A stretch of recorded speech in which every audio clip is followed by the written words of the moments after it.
I'm the guy that teaches you that if you live with a plan on less than you make and you stay out of debt and invest your money, you will retire with dignity. I'm so old school and mathematically inclined that I can prove that that happens over and over again. As a matter of fact, we've been interviewing millionaires here on the air and been doing some millionaire theme hours, asking them how they became millionaires. And virtually every one of them did not inherit wealth. Virtually every one of them became millionaires by living on less than they make, saving and investing. Very few of them ever made over $200,000 in their lifetime, household income in a year. The vast majority of them were the tortoise, not the hare. 88% of American millionaires are first-generation rich. That means about 9 out of 10 people that are millionaires started with nothing and became a millionaire.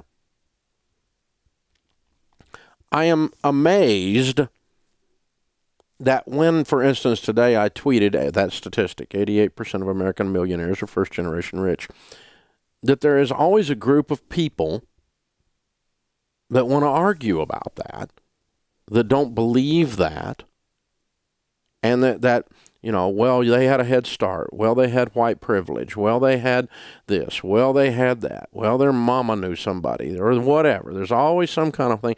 And I used to really get shocked by the huge pushback against believing that you can win in America today. And, what I came to understand was two things. One is that some people have their heads stuck so far up their politics that they can't think anymore. They don't know how to do critical thought. And they actually just believe the party line, so to speak, whether it's far right or far left. In this case, it would be the socialist bunch. They believe that opportunity is gone from America today and that some politician is the only way they're going to get opportunity again.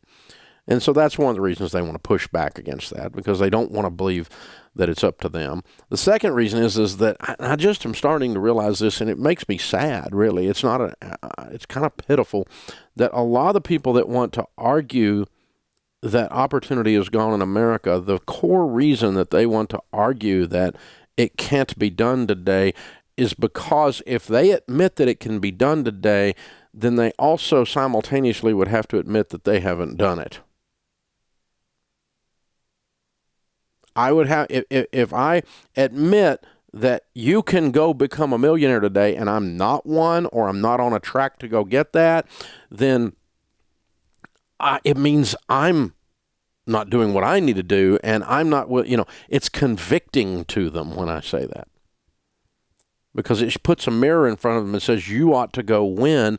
And then they go, well, I'm not winning, and I feel bad about me for not winning, and nobody gave me a participation trophy this week, and so I've actually got to get up, and you mean I've got to go do something different than I'm doing now? And they become convicted, and then they become very angry. Oh, yes, it is. Yes, it is. Yes, it is. Yeah, the economy is rigged. And of course, the more liberal, if you know somebody's a real liberal, if they say there are systemic problems with the economy, if they use the word systemic, because it makes them sound sophisticated for being a victim. And you're not, you can be a sophisticated victim or you can be an unsophisticated victim. In either case, you're just a victim. And what we challenge you to do here is be the hero. We don't want you to be the victim. We want you to be the hero. We want you to take life by the horns, grab it and shake it, and make life behave. Is it going to be perfect? No. Are you going to run into problems? Yes. Are you going to be oppressed by fools and people that don't agree with you, that discriminate against you? Yes. Count on it. Women, count on people putting you down for being a woman. Those of you that are from the South, count on people thinking you're ignorant just because you have a Southern accent. Think about it. Our culture is so full of stereotypes that you cannot avoid being discriminated against. Some more than others. I'm discriminated against because I'm a Southern Christian white male. Think about it.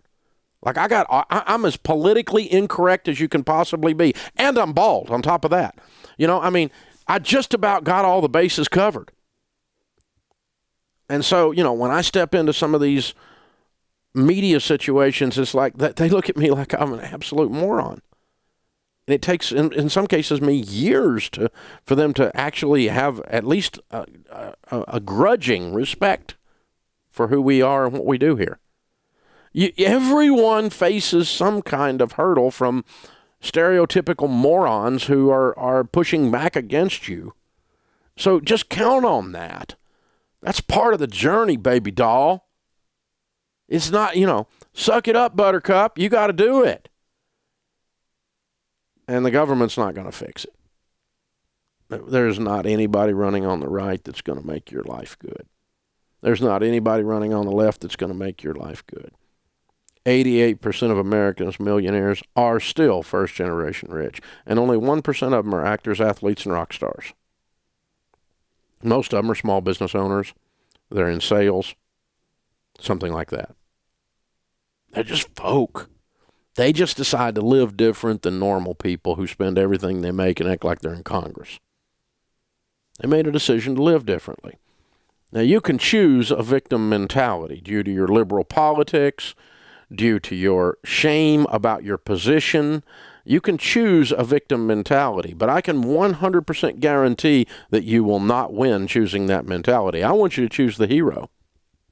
I want you to choose in spite of the obstacles, in spite of the people that put you down, in spite of the people that tell you it can't be done, in spite of your 6th grade teacher or your mean mother-in-law, in spite of whoever it is, go do it anyway.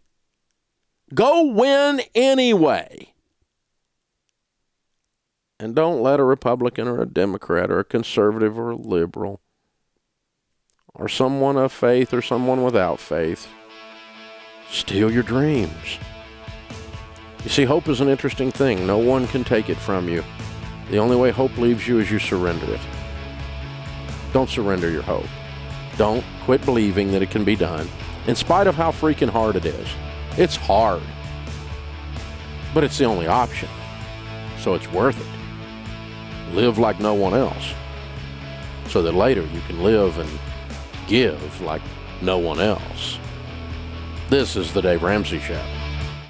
Hey guys, thanks for watching. If you enjoyed this video, click the subscribe button to get the latest content and check out these other great clips from the show. You are not a victim. You're not a victim of big corporations. You're not a victim of Wall Street. You're not a victim of capitalism. You're not a victim of wealth inequality. You're not a victim of racism. You're not a victim.